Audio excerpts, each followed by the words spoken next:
Thomas Edison, Richard Branson, John F. Kennedy, Mozart, Michael Jordan, Will Smith. That sounds like a list of highly successful titans in a variety of vocations. Why is it that we rarely hear that they have or had ADHD? And you know what we hear even less about?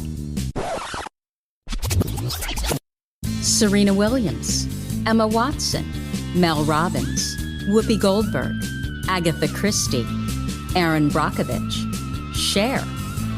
Yeah, the successful women navigating ADHD. And that's exactly why I started this podcast, ADHD for Smartass Women.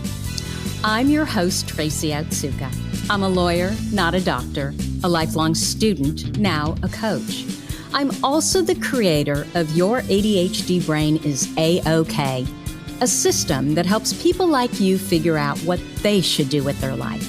And we're here today to talk ADHD, your strengths, your symptoms, your workarounds, and how you proudly stand out instead of trying to fit in.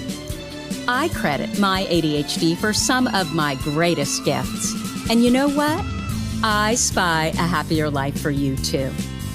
So without further ado, a shiny new episode is starting now. Hello, I am Tracy Otsuka. Thank you so much for joining me here for episode number 171 of ADHD for Smartass Women. I hope you'll subscribe to this podcast and our newsletter over at tracyotsuka.com. My purpose is always to show you who you are and then inspire you to be it. In the thousands of ADHD women that I've had the privilege of meeting, I've never met a one that wasn't truly brilliant at something. Not one. And that includes you. So before we start today's podcast, I'd love to share a few of our wonderful listeners' podcast reviews. I really want to acknowledge you for taking the time to write your reviews. I know none of us ever have enough time today, right? So I appreciate you immensely. And just know that they really do help to spread the word so that we can reach even more women with ADHD. So let's start with Mead 2132. And she says her title is Life-Changing Content. I have never listened to podcasts until I found this podcast. It is now the only thing I listen to when I'm in my car. I have shared this podcast with so many friends. Thanks, Tracy, for sharing. You are making a difference. Thank you, Mead 2132. You know, when I learn that my work is making a difference to others, that is everything to me. And of course, you know, I love the gold stars, right? So thank you for sharing. Wednesday Jean says, I feel seen. I just found out I have ADHD and an IQ of 135. Yeah, you're a smartass.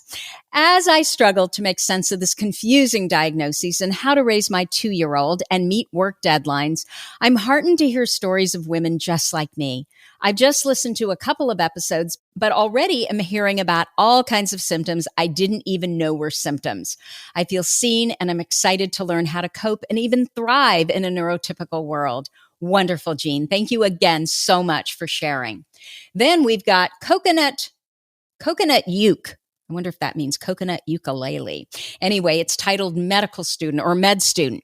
Such an encouraging and fun podcast. I love the energy and the different winding turns each conversation takes. Example, Jackie Newman's episode. Oh my gosh, was that amazing? So Jackie, if you haven't heard the episode and you're single and you don't want to be single, you need to tune in. She went on 100 first dates in New York City. It's hilarious. And she has some great ideas, great ADHD ideas around dating.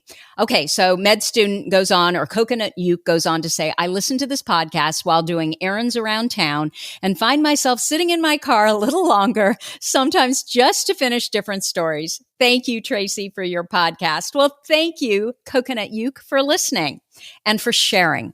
Again, I so appreciate it. Finally, we have Cara Clayson. She titles it Thank You. Tracy, I cannot thank you enough for your amazing podcast. I feel like you are explaining my whole life, and I feel so seen in the best way. I'm especially grateful for your episode on tapping.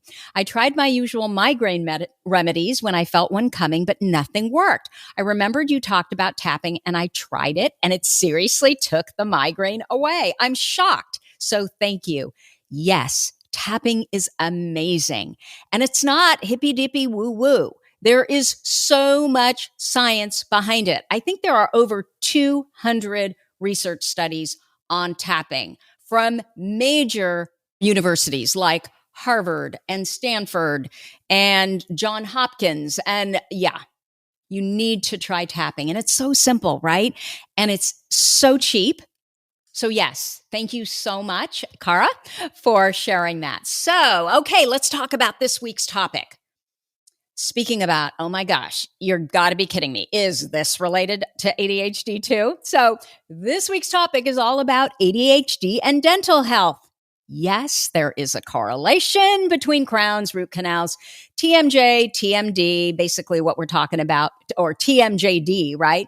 We're talking about jaw pain, difficulty chewing, that clicking and locking of the jaw joint that can happen to some of us, and ADHD. There's a correlation. Go figure. So at least 15 years ago, my dentist, who I've known since I was 12, we actually went to college together. His name is Mark. He fitted me for a night guard. And he probably mentioned to me at the time why I needed one, but I was either not listening or was kind of arrogant since I'd always had perfectly straight teeth that had never given me any problems before.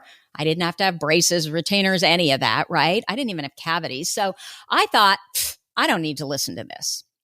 And what that means is I didn't put two and two together. So Mark, he didn't scare me enough to realize what damage I could cause if I didn't wear that damn night guard, right? I just knew they were the most unattractive thing I could possibly wear to bed. So I just kind of blew it off. And the thing about that night guard is it wasn't comfortable either. And so I would literally find it in my hand or somewhere in the bed when I woke up. So needless to say, I proceeded to lose it. How I would lose a night guard in my bed, I have no idea, but I never saw it again.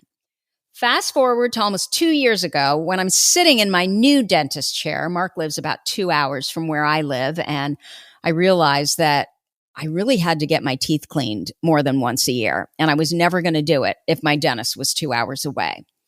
So it doesn't matter. Like, who cares what a great dentist he is if I'm not going, right? So my new dentist tells me, you really should get a mouth guard. You are grinding your teeth, and your parents grind their teeth too.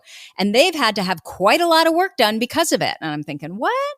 So now my dad and mom go to this new dentist too. And the only reason I'm there is because my father was a dentist and he raved about this new dentist. I had never been to anyone other than my dad and my friend Mark. Anyway, this new dentist comments that both my parents grind their teeth, and that scared me enough to order a mouth guard again. But it didn't quite scare me enough to actually use it on a regular basis. So I am now, new day, new month, new year, I am now sitting in my new dentist chair because I have a toothache. And he tells me, Tracy, you need a root canal. And I'm thinking, I wasn't thinking, I probably said this out loud. I need a what? You don't understand. I'm a dentist's daughter. I've never had a cavity. I have great teeth. And he says, well, you actually have two fillings. And I'm thinking, what? I have two fillings? Did I forget about them? Well, years before, my friend Mark, again, had told me that I had two molars with fissures in them. So eventually, I ended up having to have two crowns put on those two teeth at the same time. But I didn't quite, again, pay attention to why Mark put two crowns on my teeth. I just kind of remembered that it had something to do with there being a hairline crack in those teeth, and it was preventative, I thought, so they wouldn't cause me problems down the road. Now, my new dentist is telling me that on one of those teeth that has a crown, the crown has now cracked, which is why I'm in pain. And the only option at this point was a frickin' root canal. And as I'm sitting there speaking with my new dentist, I start putting two and two together. So the minute I get in the car, I text my friend Mark. I want to know, why did I need those crowns? And so he looks it up and he calls me back and he tells me, because you were grinding and clenching your teeth. So yeah, my new dentist is right. He knows what he's talking about. Basically, you cracked your own teeth, Tracy. And then I get really scared since remember, I have another crown, which I now know I apparently had to have because I grind and clench my teeth. And in the back of my head, I'm thinking, is this another thing that is somehow related to my ADHD? Because it kind of sounds like it might be, right?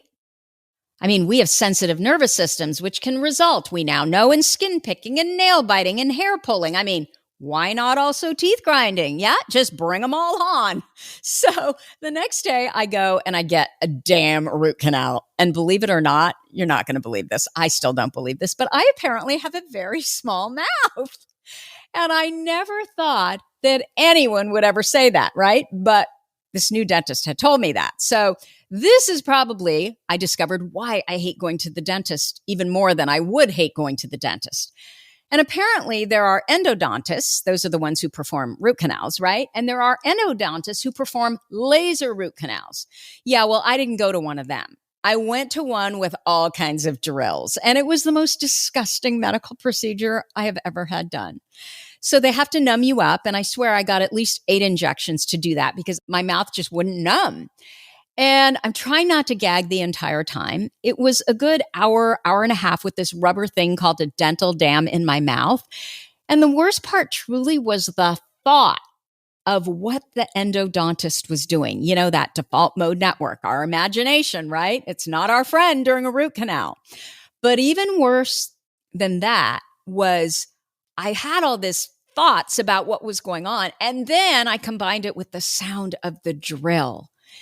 And I decided that I will gladly have a baby any day over a root canal.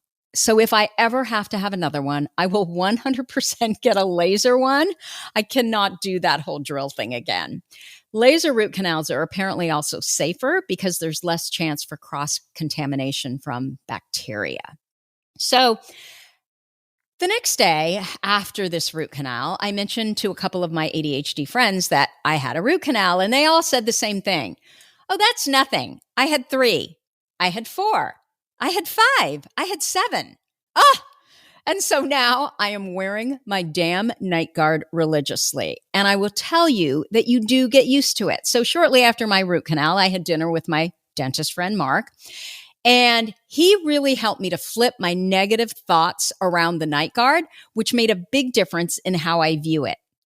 And you know what a difference that makes for us, right? So now that it's real, what I'm thinking is, yeah, Tracy, if you keep grinding your teeth at night, you're going to have more root canals.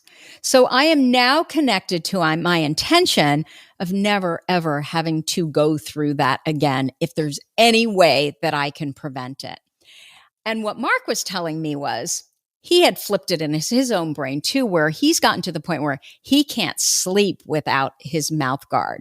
He was joking about the fact that he's kind of turned it into his security blanket of sorts. It's comforting to him because he knows that it relaxes his jaw, the muscles in and around his mouth, right? And ever since this reframe from him, I've stopped fighting it, and I'm actually starting to see that the night guard does make me feel better. I wake up in the morning and my whole head feels more relaxed. My jaw and my mouth doesn't hurt.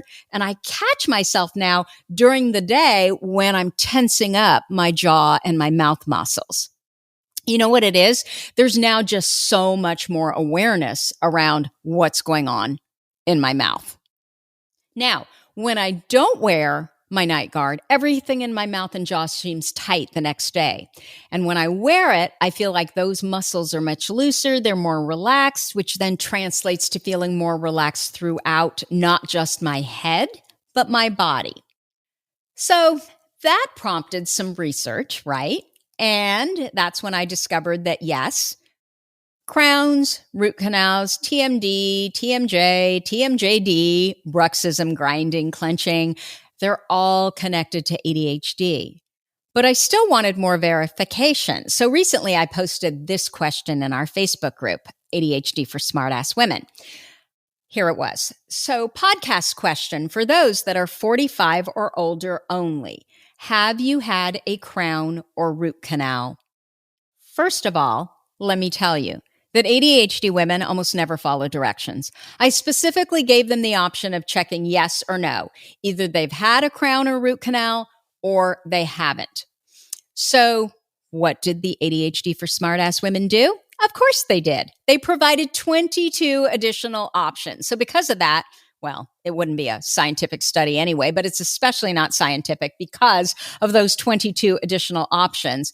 But what I did is I only took the numbers for the poll options that had, I think it was 100 or more votes. So for the yes responses, I used those, of course, right? So anybody that responded just yes to my question. And that yes response garnered 264 votes. Then there were other, were the other options that were cited. So, for example, are younger than 45 and have had some or all of these issues. There were 574 votes. For bruxism, there were 252 votes. For TMJD, there were 176 votes. For clenching your jaw and your teeth, 122 votes, and a couple of others. So those yes votes then grew to 1,488. The no votes were only 107. That means that 93% of the women who responded to my survey, whether they were 45 or younger and said, yes, they had crowns, root canals, and, other dental related challenges like TMJD, bruxism, implants, etc. 93% of them said, yes, I struggle with this. Only 7% said they did not. So I want to read you some of their comments. So Morgan said, what if you're only 25 and you've had 2 root canals and you had to invest in a custom night guard because I apparently clench at night and I have TMJD. I have horrible enamel, but on top of that, I get the dry mouth side effects from my Concerta medication, which is a big factor in the specific kind of far back cavities I get along the gum lines. Carrie said, most of my top teeth fell apart at the age of 23. I had a partial until 35, then had braces due to the shift of my top front teeth, then sinus lift surgery, bone grafting, 2 implants, and a full permanent bridge. I have a small car in my mouth, you could say. I've had no real concrete explanation for what happened. After listening to your podcast, I'm wondering if it was from teeth grinding. I do wear a night guard, so my dental work doesn't break. I believe, too, that braces, this is me speaking, not Carrie. I believe that braces cause all kinds of problems, too. So my son had perfect teeth until braces, perfectly straight, but he had his hands in his mouth so much when he was little that he pushed his front teeth out. So after he got his braces off, he ended up, within a year, he was 16 years old, he ended up having to get a root canal on one of his front teeth. Yeah, orthodontists rarely mention how common this is. So I think we need to know that too. Damie, I hope I'm pronouncing your name correctly, says, I'm 40 and currently undergoing treatment for TMJ and have had bruxism my entire life. Getting the TMJ splint and treatment 3 months ago has already made a huge difference for me. It's amazing to not have a sore face, jaw, neck every day. Kelly says, I avoided the root canals and took 2 teeth out instead. I thought, why pay for the expense when I'd end up in extraction later? Not the best idea now in hindsight, but at the time I didn't have the money or the patience. Now I need braces to sort out my front teeth before I can consider implants. It's going to be expensive in the long run, I guess. Still doesn't motivate me to brush daily. It's my secret shame. Thanks to this group, I'm now understanding dental health is a challenge for many of us. Sarah says, none of these yet, but I want to floss so bad, but just can't be consistent. Many times I've procrastinated and just flossed the week before the dentist, if I remember. Sarah, I was so you, and I have a hack at the end of this podcast. I now floss at least once a day, but often twice a day. Holly says, I'm 47 and I clench my teeth badly. I've had 1 root canal, probably 6 crowns, and I've broken at least 3 of them. I have sensory issues, so I can't really use a mouth guard. It's expensive and painful. Krista says, 50 and getting ready to get full mouth implants. TMJ also. So there were over 161 comments. Many, many, many women who posted comments similar to the ones I just read. So armed with this information, I decided to do a little bit of research on ADHD medication, TMJD, bruxism, which is basically the fancy way of saying clenching and grinding, crowns and root canals, and this is what I discovered. So just to lay a foundation, this can be confusing because with ADHD, there's something called comorbidity, right? And it basically means that in roughly half of all people with ADHD, there is also a related second condition or comorbid condition like depression, anxiety, learning disabilities, OCD, oppositional defiant disorder, along with the ADHD. And sometimes you treat the ADHD and it's life-changing, right? You have dramatic improvements in distractibility, hyperactivity, and impulsivity.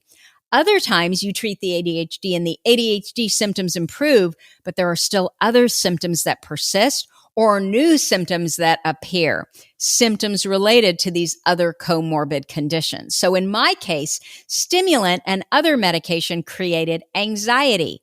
So I could never get the ADHD medication high enough so it would alleviate my ADHD symptoms without causing additional anxiety.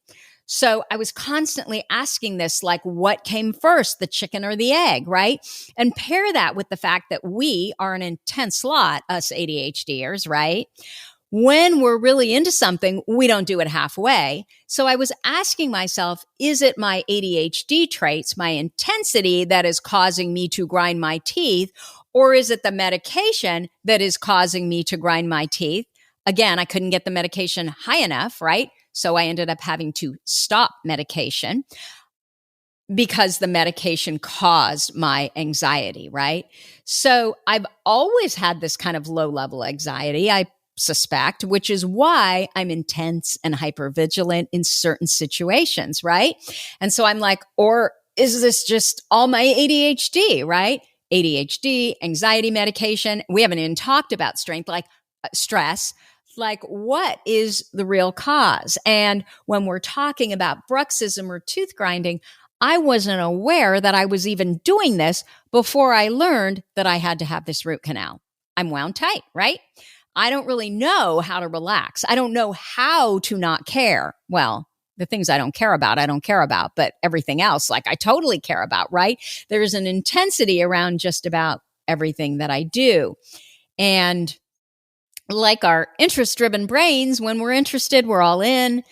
When we're not interested, like I said, we can't be bothered. And I feel the same way about my intensity, right? I'm intense about the things I really care about, but I could care less about the things I don't care about. And so it's what we care about, we really care about. And then, of course, the other stuff is whatever. I think I'm repeating myself at this point. So let's start by talking about TMJ and TMD, or TMJD. So TMJ stands for temporomandibular joint. Okay. And this is the jaw joint that connects the lower jaw to the head. That's the joint that allows you to open and close your mouth, to speak, swallow, chew. It's also the joint that sometimes gets sore. TMD, or TMJD, on the other hand, stands for temporomandibular disorder or temporomandibular joint disorder. Any problem that prevents your temporomandibular joint from working properly, right? So it's sore, there's a clicking or popping sound, it's hard to move, it can lead to headaches, migraines, neck aches, even backaches. So that is TMD, right? Temporomandibular disorder. The reason for TMD can be anything from injury to diseases like arthritis, but it can also be how the upper and lower teeth fit together. I remember when I had my wisdom teeth pulled. My dad did the first, actually, he did them all now that I think about it. He did the first two, no problems at all. I did an aerobics class after, even though he told me not to do it. But the next two that I had pulled out, I had headaches, really bad headaches for, I want to say, at least a week. And it was because my upper and lower teeth now fit together weirdly. And so, I don't know, I had to readjust my bite in order to not get these headaches. But we can also get it from TMD, TMJD. We can also get it from teeth grinding, right? So many people with a TMJ disorder grind their teeth, and they usually grind their teeth at night. Teeth grinding is called bruxism. One study found evidence of grinding or bruxism in 78% of TMJ patients. Besides being bad for the teeth, all that extra motion can overwork the jaw muscles. And this can happen when someone is under stress, so they're clenching their teeth all the time and they don't even know that they're doing it. That clenching puts a strain on the jaw and facial muscles. Obviously, when you're clenching your head and your face muscles, guess what? You get headaches. All that grinding and clenching also leads to bone loss, which is terrible for your teeth, right? That means that you can start with crowns and root canals in your 30s and 40s, and then you have to move on to implants as you get older because you can't save the teeth. I should also mention that TMJD symptoms are seen more in women than men. And we know that since there's a link with ADHD, the fact that 90% of women with ADHD haven't even been diagnosed, well, that is a further problem, right?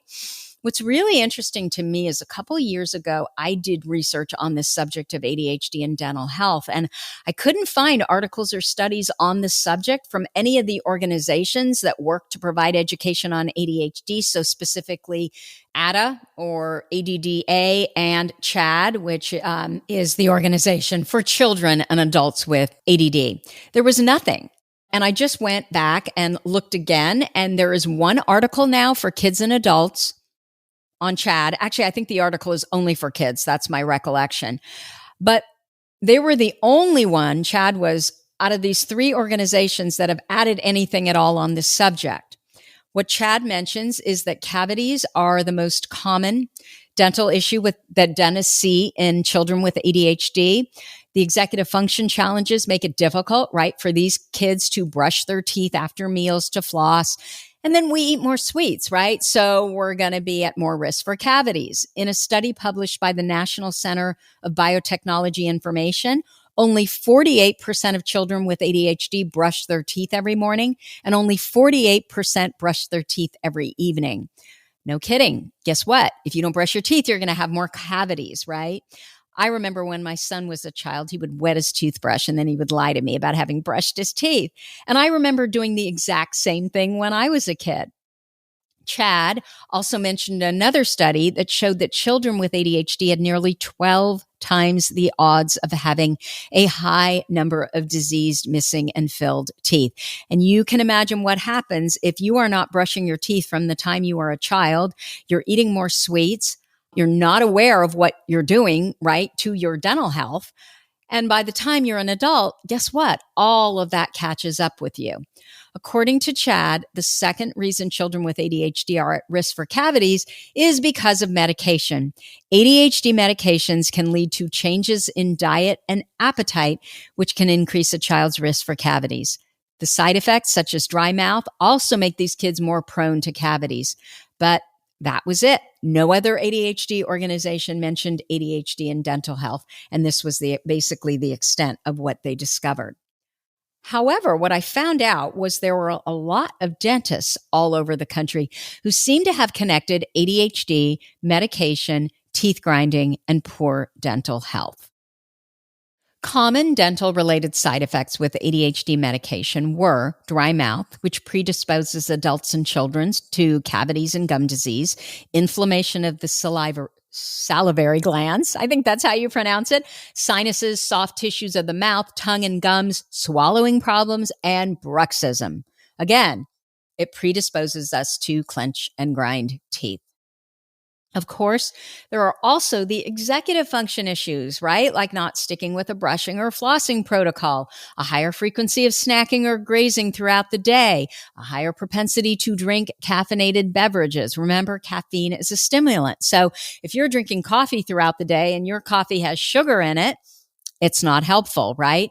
Many of these drinks are also acidic, like sodas, right? And they have a lot of sugar.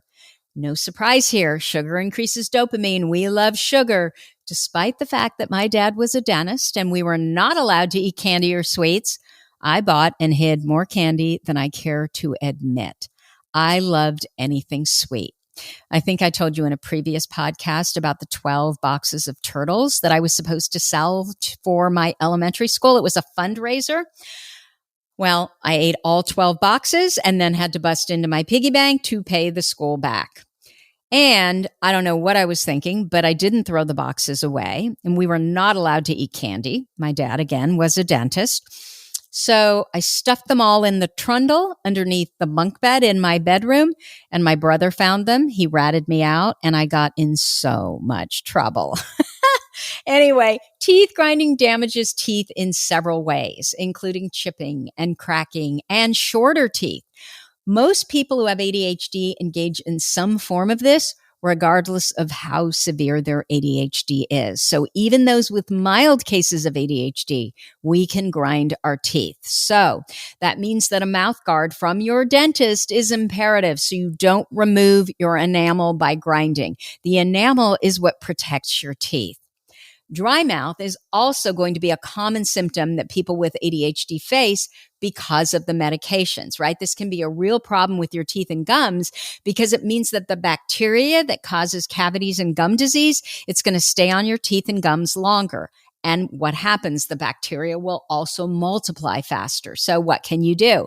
You can drink a lot of water, right? We have this chronic dry mouth. It results in decreased saliva, which is important for oral health. Saliva is what provides a natural defense against tooth decay, gum disease, and enamel erosion. And enamel erosion, again, is what leads to dental crowns and root canals. So the bottom line is dental problems don't get better, so we need to treat them immediately. Allison tells us that, medication can definitely make dental issues worse. So in our poll, Allison shared, I didn't have any of these issues until I started using Adderall. After over 10 years of use, I switched and my TMJ went away and my dental issues have not gotten any worse. I also found a study on the National Institute of Health website that showed that stimulant ADHD medication has been associated with side effects such as bruxism. You know, they were looking into a connection between bruxism and the taking of SSRI medication that's prescribed for anxiety and depression. They also looked at some ADHD medication. And since we're talking about ADHD here, since this is an ADHD podcast, I'm going to focus on the ADHD portion of the study only, but I've attached the link to the study. And I want to let you know that they've discovered something similar for certain SSRI medications. So if you are taking SSRI medications, go to the study. Okay, so this is what they found out. They looked at 469 patients from the University of Pittsburgh School of Dental Medicine. The mean age was 46, and 62% of participants were female. Hey, they're finally looking at women in these studies. I love it. So what were the results? Well, they found no statistically significant associations between ADHD stimulant medication and reported TMD symptoms. However, they found significant differences between specific brands of ADHD medication and reported TMD symptoms. So if you were prescribed Concerta or Vyvanse, you were less likely to report TMD symptoms. If you took Adderall, there was a 50% chance you had TMD symptoms. With Ritalin, that number dropped to 27%. Only 7% of participants who took Concerta had TMD symptoms, and 0% who took Vyvanse had TMD symptoms. So if I were thinking about trying stimulant medication, I'd try Vyvanse and Concerta first. And or if I was taking Adderall and was struggling with teeth grinding, just like our friend Allison, I would switch and I would see what happens if I take Vyvanse or Concerta. Does my teeth grinding go away or does it lessen? Of course, there are also non-stimulant medication that you can try for ADHD, medication like Strattera or Wellbutrin.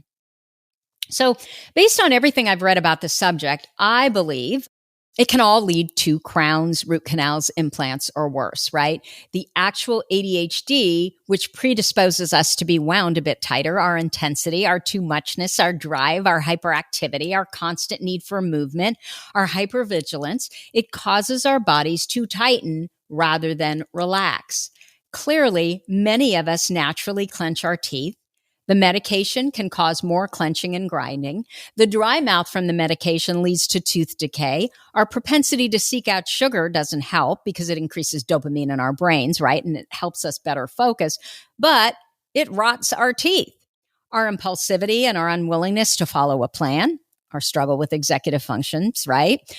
To brush our teeth regularly, to floss regularly, all of that combined with the fact that we just naturally clench and grind more ultimately leads to microfractures that eventually wear down the enamel, wear down the tooth, crack the tooth. We get a crown. It'll only last so long if we continue to grind. And it's just a matter of time before that crown has to be replaced with a root canal. And I'm sorry, but that sucks, right? And I'm thinking I'm a dentist's daughter, right? I have no cavities. I eat well. I do brush my teeth. Up until recently, I was flossing semi-regularly. But I'm so clueless that I don't really even understand that I'm grinding and clenching and cracking my own teeth. It takes me 2 crowns and a root canal for me to actually do what I've been told to do 10 years ago, but didn't quite understand why. And for us, if we don't understand why we have to do something, we're not going to do it. So 10 years later, I am finally wearing a mouth guard. And it's ridiculous. But since I researched this and got the knowledge, I wear the ugly mouth guard. So what can you do?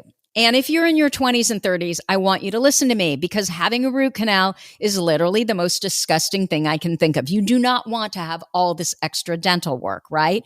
It's not that it just hurts. It's the idea of it. And now I know, look, I've got this dead tooth in my mouth and that just really bugs me every time I think about it. Okay, so what can you do now? Look, I know this isn't fun. There's a little positive emotion around it. We have to do all of those things we're not good at. We have to schedule, right? Schedule the appointments with the dentist. We have to show up on time. We have to sit there quietly while we're trying not to jump out of our skin. We have to shut down our imagination, which clearly I'm not very good at. So we procrastinate when there's stuff we don't want to do. But as I said, it doesn't get better. And we can either do it now, right? Because we now understand what happens when we don't, or we can do nothing and then have this huge pile of mess that we have to delve into with respect to our dental health. This is what Sarah said in our poll. I'm interested in the connection between RSD and dental health issues in people with ADHD. I dread the dentist because I always feel so terrible and ashamed and guilty. I'd love to find a dental clinic that understands ADHD issues that impact dental health, RSD, executive dysfunction, sensory issues, etc., and skip the judgment and the lectures. Lori offers, I avoid most appointments unless life or death.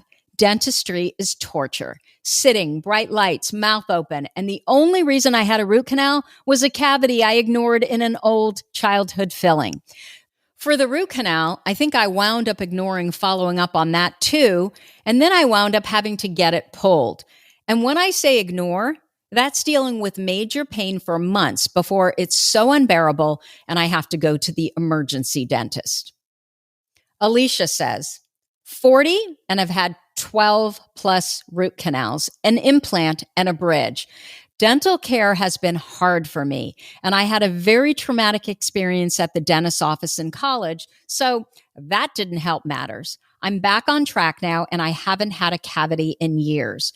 So if Alicia, with her 12 root canals can do this, or her 12 root canals, an implant, and a bridge can do this, and feel good about her dental health, guess what? You can do. You can too. You can do. Yeah, you can do get into action. I love that. So don't ignore this, right? Learn from the women who have learned the hard way. Take the time to find a dentist and dental staff that you like. Look, if you hate your dentist, that's negative emotion. You are never going to go. Several of the women in our poll mentioned how much easier it got once they found a dentist who didn't shame them, but rather worked with their sensory and other issues and helped and encouraged them instead. Even tooth cleaning, right? It hurts. So if you have severe sensory issues, it's no wonder this is so hard for you. And we know, right, that ADHD women especially have more sensory issues. And I noticed this in the comments that there was a lot of talk about anxiety around going to the dentist and in the comments to our poll, right? So I did some digging and I found a pub medical study that showed an increased prevalence of ADHD in highly dentally anxious adults. So it's totally true. Julie said this, age 52, I have always hated brushing my teeth. The sensation, the taste of toothpaste, the texture. I have not brushed at all for at least a year. Probably a miracle that I haven't had to have major dental work done yet. I also had a horrid fear of the dentist because of past dental trauma. Luckily, I talked myself into going somewhere, and they've turned out to be wonderful. And she is wonderful in caps with all of my issues, so much so that I've been back for all of my insurance-covered cleanings and checkups. I've gotten the recommended work I can afford, and I even have been bringing my toddler for her insurance-covered issues. Lorna says, I have severe anxiety over the dentist, and now that my ADHD is being treated and thus far working well, that anxiety is almost non-existent. For what it's worth, I was diagnosed at 54. So for Lorna, on the other hand, medication actually helped her with her anxiety over going to the dentist. So work with your executive function challenges, not against them. Billy says, I really struggle with consistent dental hygiene. I want to have good dental hygiene, but putting those routines in place is really hard due to executive function issues. My gums are starting to recede, so it's definitely something I need to take control of. Also, I want to model good habits for my kids. So what did Billy recommend? She said, make your next appointment when you're there. Look, we are bad at scheduling and planning executive functions, right? So this is exactly what I do too. I don't want to go to the dentist, so I'm not going to go out of my way to schedule this. But I know that if I'm in that office and I schedule it for 6 months later, I will show up. I will do it. If I go home without an appointment with the idea that, I'll call, first of all, I won't even realize 6 months has gone by. It can be 3 years and I'll think that, it's only been a year, right? So if I don't have an appointment, I'm not going to make it. You're never going to see me again. So make your next appointment when you're there. This works for Alma too. This is what she said. After a cross-country move, it took 5+ years and a lost filling for me to finally find and choose a new dentist. I blame executive function and feeling like I'm an imposter adult who shouldn't be making such big decisions. I never leave the office without making my next appointment. Look, if this works for all of us, it'll work for you. All you have to do is make the first appointment, okay? And then from then out, it gets so much easier. What else? Work with your dentist. If you know that no matter what, you're going to suck at the toothbrushing and the flossing, go more. It's better than not going at all, right? This is what Julia offered. My dentist accepts my habits and in turn cleans my teeth 3 times a year. Yeah, if that's what works for you, then that's what you do. What else can you do? Well, we know that exercise reduces stress, okay? So the more you exercise, the less likely your teeth grinding is going to be so severe. Also, isometric exercises work for the jaw and the head. I said it a million times, you need to wear a mouth guard when you sleep. I understand that Botox can also help for bruxism and TMJ. Stop smoking. Now, that suggestion made sense to me, but it also seemed a little odd to me because I know that smoking is the only thing that reduces stress and anxiety and increases dopamine at the same time. But think about it. Smoking also causes dry mouth, so more bacteria, the smoke is in your mouth all the time. So yeah, that also can lead to more dental issues. The other thing that works is mindfulness training. There is also one supplement that I saw mentioned several times as being very effective for some people. It's called Magnesium Citrate. I think I mentioned this supplement when talking about repetitive body-focused behaviors in my podcast a couple weeks ago. Magnesium citrate, what it's supposed to do, it's supposed to have a calming effect. So it's supposed to reduce anxiety, relax your jaw muscles. Now, personally, I tried it. I didn't notice a difference. The only thing that happened was I broke out, but I have heard many women say that it has done wonders for them, not only for the teeth grinding, but also for their repetitive body-focused behaviors. My friend Lynn Miner-Rosen, she's an ADHD coach who specializes in ADHD and career. And what Lynn offered was bring sunglasses, earbuds that have a string on them so they don't fall on the floor, a calming playlist, and even a blanket or a sweatshirt if you get cold. Now, I know what I do is I listen to podcasts when I go to the dentist. It has to be a really good podcast, so I really get sucked in. So there's certain ones that, I really like. Because for me, it's the sensory issues which have gotten worse, right? You've got all these instruments in your mouth, you're gagging, there's the drill, there's that bright light. Yeah, I also didn't floss. I was horrible at it. I would go to the dentist and they would clean my teeth, and my gums would bleed, and they would say, "Are you flossing?" And I would lie. But once I realized that by not flossing, I was going to be creating my own gum disease, I decided I had to do something. And this is my huge hack. There is a product out there called plackers. So plackers are these individual little plastic picks, and they have a little piece of floss on them. So the way they're shaped makes flossing so easy. I think the reason why I struggled so much with flossing is you're pulling off this big piece of floss, and then you've got to use your hands to get into the back of your mouth. And if I don't have a big mouth, I have a very small mouth. My problem was I couldn't get the floss all the way to the back. It was just such a struggle. It wasn't easy. And so I didn't do it.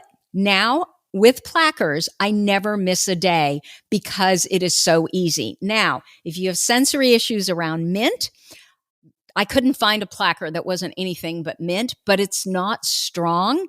And in the past, I felt so bad because I was like, oh my God, this is landfill. It's plastic.